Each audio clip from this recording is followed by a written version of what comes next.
Tactician. BaharTech.com.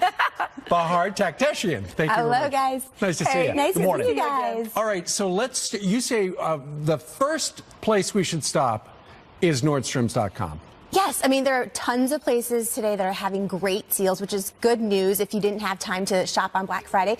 Nordstrom, we're seeing a savings of up to 60% off on select items for everybody in the family. Some of the highlights, if you're looking for new Uggs, you can save up to 35% off of select Ugg boots and shoes. Let's say you need a handbag, up to 40% off of select Marc Jacobs handbags, and up to 60% off of select bedding from Nordstrom. So something for everyone. Look at that. Oh, I need some of that. I'm going to shop a set. You can imagine from Old Navy. Plus, you get a pair of really cozy socks for free as well. So they're really allowing you to get blazers, pajamas. Let's say you need jeans, whatever you might need. Today's the day for kids, parents, and others at Old Navy. That's a great deal. Cyber Monday might be the perfect day to use your Kohl's cash at Kohl's. Yes, Kohl's, that's right. So Kohl's, from today until Wednesday, they're extending the Cyber Monday deals. You're going to see huge savings on electronics, outerwear. For example, if you need a pair of Beats headphones, you can save $70 off of those, which is a huge savings because those can be a little pricey. Let's say you like to shop and you like to cook, $80 off of select KitchenAid mixers. Those are very popular. And up to $120 off of select luggage. So if you're traveling for the holidays and you need to upgrade your luggage, go to Kohl's. And again, Kohl's Cash is one way that you can save additionally as well. Great. What about Target? So Target, again, they didn't release their deals until this morning, but we are seeing site-wide 15% off of everything. They also have a situation where you can get buy one, get one 60% off of select items. Wow. Some cool savings that we're seeing. Let's say you're in the market for baby gear, 20% off of select Even Flow gear, up to 40% off of select furniture, and $100 off of select laptops. So really something for every category. I'm in the market for a football helmet. Any good deals? I'm sure you could find things at places like Dick's Sporting Goods. There we go. That's what I was looking for. Literally every retailer has some sort of sale going on, and so that's great for the consumer. You just have to kind of spend a little time today surfing around the web and finding the best deals that you need. All right, for more information. Purple Hat clear, if any, if not only a handful, actually made it across the border to claim asylum, and Mexico is feeling the heat. What he's alluding to there is Mexican officials have said that those who were a part of this bum rush, they're going to try to identify them and immediately deport them for being lawbreakers. So we'll see if they follow through on that. But Steve, that's different. Mexico has not taken this problem seriously in the past. It seems now, because of this pressure, they're forced to. Well, yeah, exactly. And over the weekend, we heard that it sounded like there was a deal where with the incoming Mexican president, they were going to, if somebody was going to seek asylum in the United States, they would wait in Mexico. That would be very helpful to the president's plan. But then late yesterday, there was a story out. There is no deal, but nonetheless, it looks as if the Mexicans are talking about deporting up to, they're looking at videotape right now to try to figure out who some of those people were who made the dash toward the United States. Yeah, there are reports that they intend on sending 500 migrants back to their hometowns or home countries. And Reuters is saying that Mexico is not intending to send their military in to help out the situation. There are thousands that are camped out in those border towns, and people in Tijuana, the residents there, they're furious. But and I heard you describe the 50 or so that may have made it through the fence. This type of lawlessness, and will not hesitate to shut down ports of entry. They did it yesterday for 5 hours for security and public safety reasons.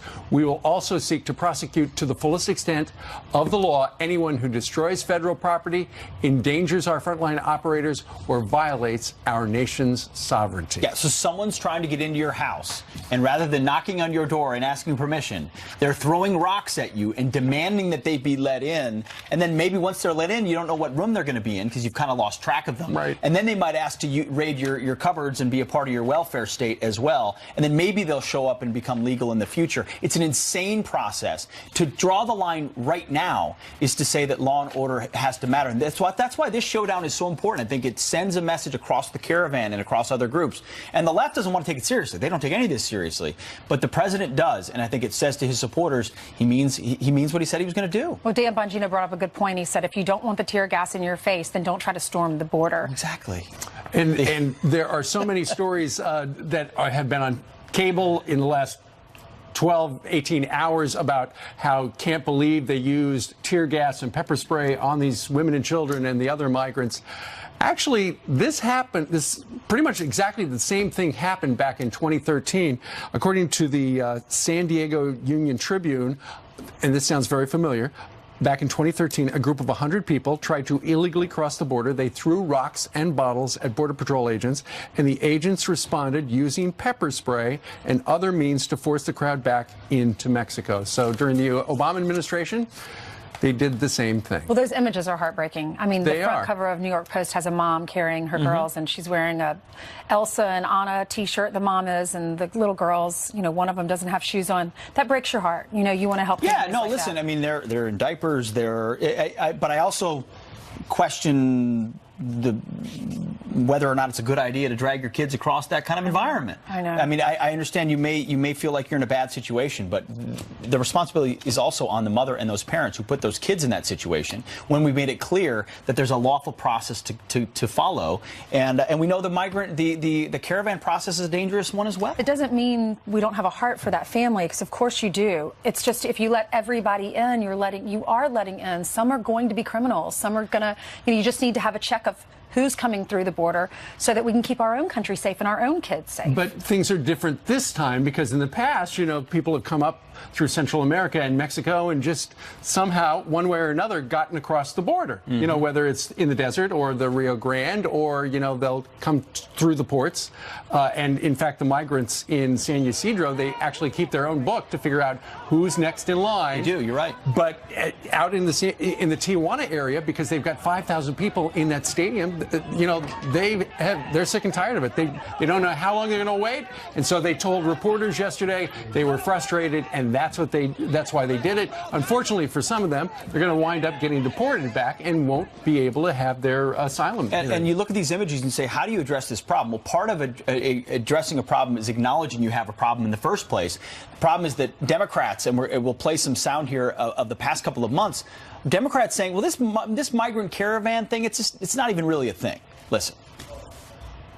They're telling you the existential threat to America is a bunch of poor refugees 1,000 miles away. The caravans was being an issue that was inflated for political purposes, to influence the midterm elections. This president has a tendency to rely on fear, to try and scare people. We don't have a national security crisis around asylum seekers. They're just flat out lying about the national security threat associated with the caravan. Mm-hmm. So, as the president tweeted just a little while ago, we will close the border permanently if need be. Congress fund the wall. You know, tell that to the people whose communities have been infected by MS-13, by drugs, by opioids, by human trafficking, by sex trafficking, all of those problems that ICE addresses that aren't just border related, that are internally related, all emanating from the fact that the source has never been addressed. Or talk to the angel moms. Or talk to the angel moms. We have a dad coming up who lost his daughter on Thanksgiving Day. Wow. What do you think of the response by the Border Patrol agents and what happened in Southern California and Northern Mexico, out in that area? Email us, friends@foxnews.com, or we're on Facebook as well. All right, Jillian has some more headlines for us. Hey, Jillian. That's right. Good morning. Following a number of stories, including this, an American soldier killed in combat, just identified as Sergeant Leandro Jasso. The Army Ranger lost his life in a shootout with al-Qaeda terrorists in Afghanistan on Saturday. The Washington State native was on his third deployment, was the first person to plead guilty in Special Counsel Robert Mueller's Russia probe. He will spend 2 weeks behind bars for lying to the FBI. And listen to this. A student shot 7 times at school makes an incredible comeback. 13-year-old Ella Whistler performing at the Colts game in Indianapolis.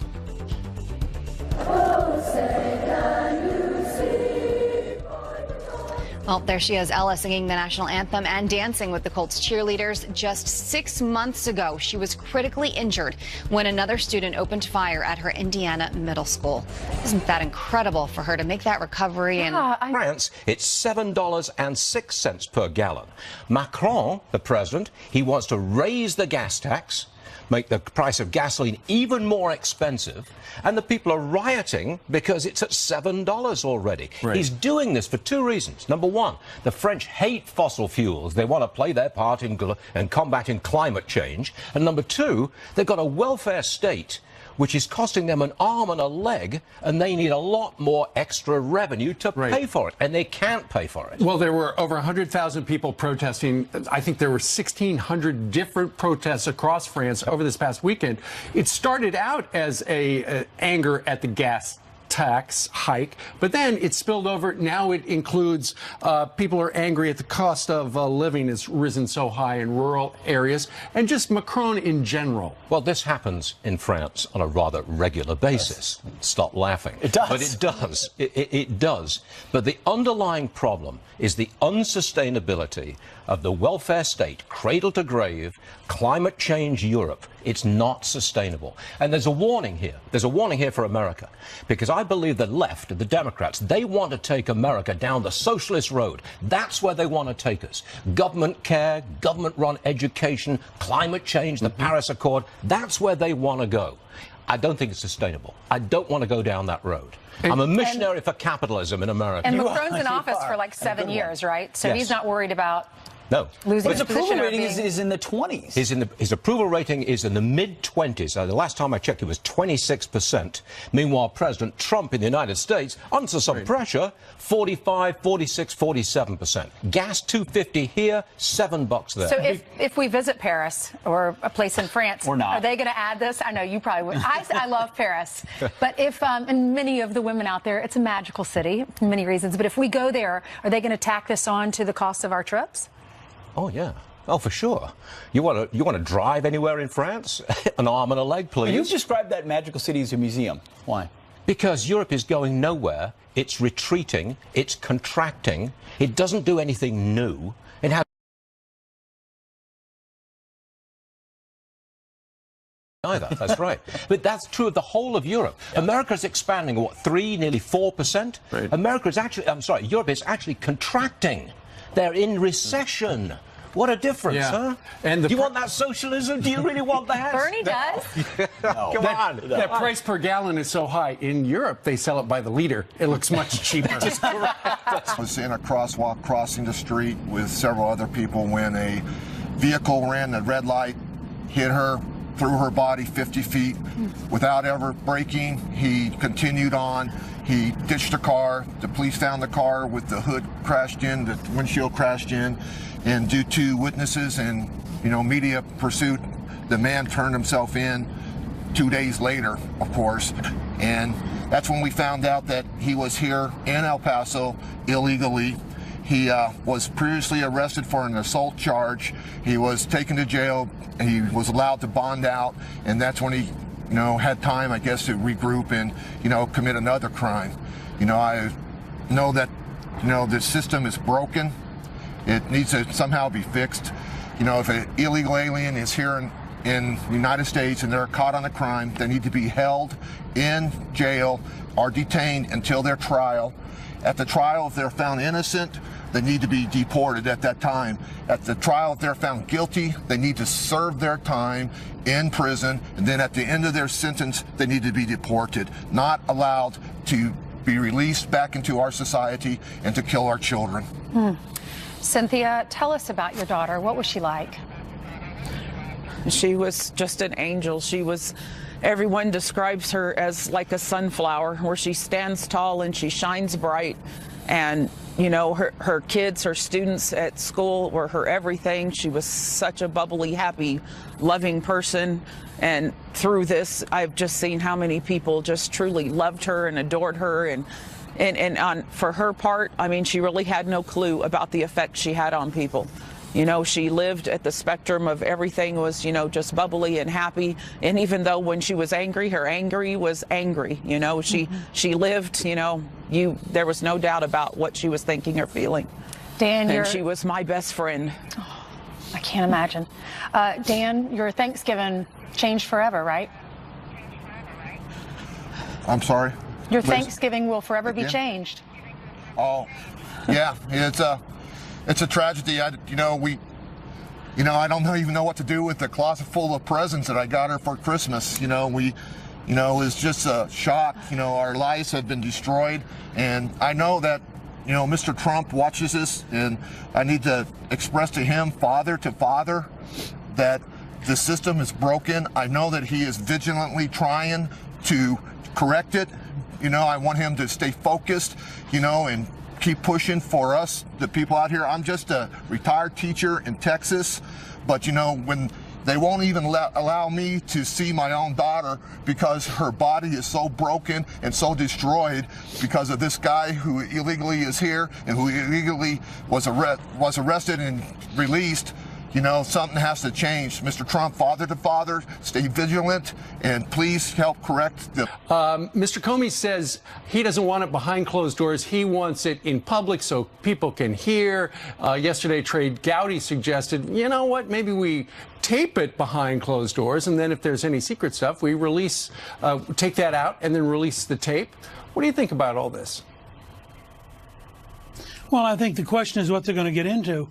It doesn't help you much if Comey says, I'd like to appear in public, and then as soon as he's in public, he says, well, I can't discuss this because it's classified. I can't discuss that.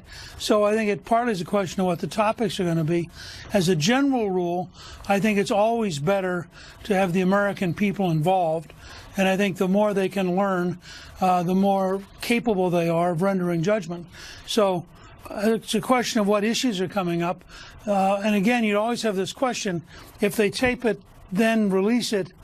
Unless they release all of it, people are going to start saying, well, did you rig it? Did you slant it? I think that Comey has a point if he's willing to answer all the questions. What happens next? What do you see going forward? Well, I don't know what happens next. I think the Senate Republicans continue to approve judges and approve ambassadors and other appointments. I hope that they're going to pass the bill for criminal justice reform, which came out of the House with an overwhelming majority. There's no reason for it to be blocked in the Senate. It has a bipartisan majority. I certainly hope they're going to schedule that in the very near future and make sure it gets through. And then I think there's going to be a big fight over the border and a big fight over what's going on. But the tragic story that you just had is a good example of why people feel we have to be able to control the border and why we have to be able to control who's in the United States. I think the president's right to say he's going to get control of our border. It's part of being a nation, and it's part of our national security. Mr. Speaker, another aspect of being in the majority, as you know better than any of us here, is you get to set the rules. And a Washington Post headline caught our eye. It said, Democrats' Senate losses jeopardize national spotlight for possible 2020 hopeful. Kamala Harris is on the Judiciary Committee. Currently, it's a 21-member committee. But I didn't even know this. I mean, you can reduce or grow the size of committees. They're talking about shrinking the size of the Judiciary Committee. She would be then, as the junior member, no longer on the committee. Talk to us about why they're doing that and what that might mean. Well, I don't know why they're doing it. When I became Speaker, we reduced the size of a number of committees. And I think that, it's either side, the majority, the Democrats now in the House, the Republicans in the Senate, they can set the terms of the size of the committees they want. I don't think it relates to her behavior on the committee, although, frankly, I suspect Senator Grassley wouldn't mind her finding a new job. But again, the Democrats, of course, could always change things. Senator Schumer could convince one of the older, more senior Democrats to give up his slot to keep her on there. But I think what she'll discover is that, well, she's very important to herself and she's very important in California. She may not be that important to the Senate Democrats. Interesting. Yeah. Mr. Speaker, let's keep it up on Capitol Hill for just a second. You know, as we look at the lead story regarding the clash yesterday on our southern border at the San Ysidro port, you know, so many people are looking in, they're just frustrated. Why can't Congress do something? You know, the laws have been screwed up for so long. Why don't they just do something? Because those images are heartbreaking, but at the same time, you got to stand up for the rule of law. Well, you have to ask yourself, look, I think they should do something. I voted in 1986 for the Simpson-Mazzoli Act, which included getting control of the border, included creating a green card or a work permit system. And I was with President Reagan in trying to get those things done. The Congress then failed to act. And there's been a very weird coalition of some conservative businesses who want cheap labor and a number of ideological left-wingers who don't believe in borders and who want an open border. But I just want to remind you, and I'm doing a column today at foxnews.com on this, this war on the border is real. And what people are trying to do is a psychological war, very often guided, by the way, by American leftists who are activists and American left-wing organizations who are helping finance it. And their goal is to find some way to embarrass the U.S. government so we can't even control our own border. And we have to be prepared to stand up to that and to do whatever is necessary. I mean, you're either going to have a country and have a border, or you're not going to have a country. But there are at least 100 million people who would come to the U.S. if they thought they could just, you know, by embarrassing us, they could break the law and come into the U.S. So I think this is a very serious moment. I think President Trump's doing the right thing. And I think it's sad. I'll bet you that the elite media spends a lot more time today on what's happening on the border than they're going to spend on the death of a young American who was killed by an illegal immigrant. Well, that's a fact. You're spot on there, Mr. Speaker. We appreciate your time. Thank you. Thank you. Report warns of devastating health and economic costs coming to the U.S. A terrifying crash on the opening lap of a Formula One race in Abu Dhabi. Nico Hulkenberg sent flipping through the air before landing upside down on the barrier, his car catching fire. Are you okay, Nico? Oh, I'm hanging here like a cow. Yeah. Get me out of this fire. Yeah. There's fire. While the driver trapped in his burning car for 3 minutes before being rescued, miraculously, he was able to walk away unharmed. And how about this? A nosy bear moseys into a California Highway Patrol office. The bear caught on camera opening the door on all fours and snooping around the vending machines. Moments later, he turns around and heads out, followed by 2 officers. Okay, looking for a snack. You know, that is a cute video. But then, if you were face to face with a bear, No, I know. what do you do? We were in the mountains this weekend, and my dad was out on a walk, and one of the neighbors, he started talking to him. Y'all know how nice my dad is; he talks to everyone. And the lady said a woman was mauled here in Asheville recently on a walk with her dog, and the mama bear was trying to protect her baby cubs. So we were like, what do you do if you see a bear? Dad says you stare him down and they'll run away. I don't know if that's true. He's totally right. Really? Absolutely.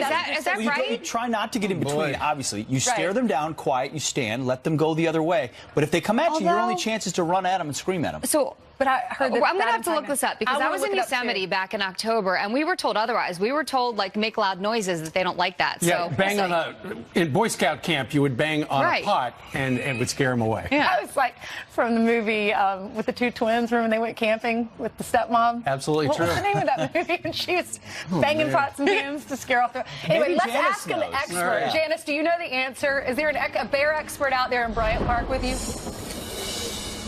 An expert on what? Bears. What do you do if you come face to face with a bear?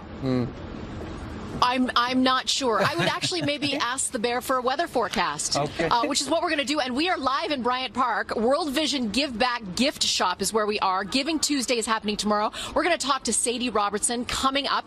But I am talking to my friends Frank and Belle. They are alpacas here at the Giving Gift Shop. And did you know that farmers have told me that if a cow is lying down, it's a good indication that it is going to rain. And hence, this cow is lying down. So I don't even have to do a forecast. There is rain here in the Northeast that's coming in, and we could potentially see some rain, also some snow across the Great Lakes and the Northeast. This is the same system, by the way, that brought blizzard conditions across the Midwest. Chicago is still dealing with a lot of snow. It's going to start to taper off, thankfully, throughout the day today. And the West Coast is also going to see a new system moving in. So if you are traveling today, I know today is a busy day for travel as well, just call ahead and make sure that you are in tune with your weather forecast. Hello, Mr. Alpaca. How are you, my friend? Would you like to do a weather forecast? I'm getting kissed by an alpaca. So you can do that with an alpaca, not with a bear. Yeah. All right. Hi, buddy. Okay, you don't see that every day. Thank Are you Janice. jealous, Sean? Sean's her husband. All right. I love it. Hey, listen, this coming weekend will be the final weekend of the Ducey's touring on the Happy Cookbook book tour. It's going to be a Walmart weekend. We are going to be at the Walmart in Franklin, Tennessee, Great Friday at 6 p.m. Come see us. Birmingham, Alabama area at the Gardendale, Alabama Walmart, Saturday at 3 p.m. That will be the last stop on the book tour. Everybody else, it's the #1 gift book of Christmas 2018. And look at this. You can buy the collector's edition with their autographs right here. Kathy's autograph, too. Isn't that nice? Our friend Dwayne at Premier Collectibles did that. That's at DuceyCookbook.com. What's the biggest takeaway you've had from all these signings? So many people wish they had written down their mom's recipes. And, you know, everybody's got a happy food, as we talked about in there. And when you smell mom's pot roast, just remind you of home. We all just experienced that on Thursday. Yeah, we did. It's the best meal. Oh, love it. The smell of that turkey and the dressing. Good morning to you guys in New York. You know, I can tell you certainly last week, all northbound lanes from Mexico straight into the United States were shut down. Yesterday, a whole different picture, something we rarely see here in San Diego, and that was the fact that both directions, we're talking southbound and northbound lanes, were shut down. This as hundreds, specifically about 500 migrants, as we know, mostly from Central America, really rushed the port of entry trying to get into the U.S. I believe you're looking at video right here, trying to make it into the U.S., but that clearly did not happen. We're also told by CBP that things got violent. Things really took a turn for the worse. In fact, a lot of these migrants were throwing rocks at border agents. We know some of those agents, in fact, got hit by those rocks. Those agents then had to use pepper ball guns, also tear gas, just to really calm the crowd down and get things somewhat in control. During all of this, that's when the port of entry here in San Ysidro, the busiest land crossing in the Western Hemisphere, was actually shut down for nearly 6 hours. Now, as we know, just more here on these migrants, mostly, as mentioned, from Central America, have been really converging here in Tijuana for a couple weeks, just hoping to seek asylum in the United States. But if we come back out live, boy, things really heating up along the border. And as mentioned, too, we did see northbound lanes, in fact, shutting down last week. Then yesterday, southbound and northbound lanes shutting down. This really as these migrants continue to push their way and trying to get into the United States, hoping, crossing their fingers, they will get asylum. We'll send it back to you in New York. All right. Eric, a quick question for you. According to the local paper there in San Diego, 50 people broke through a small hole in the border fence. Were they able to apprehend all of those? Yeah, so we are hearing right now from Customs and Border Protection that 39 people were arrested, some through that fence, but also trying to get through the lanes here at the port of entry. So the latest number we have from CBP this morning is 39 arrests following all of those attempted breakthroughs. All right, Eric Richards live at the port.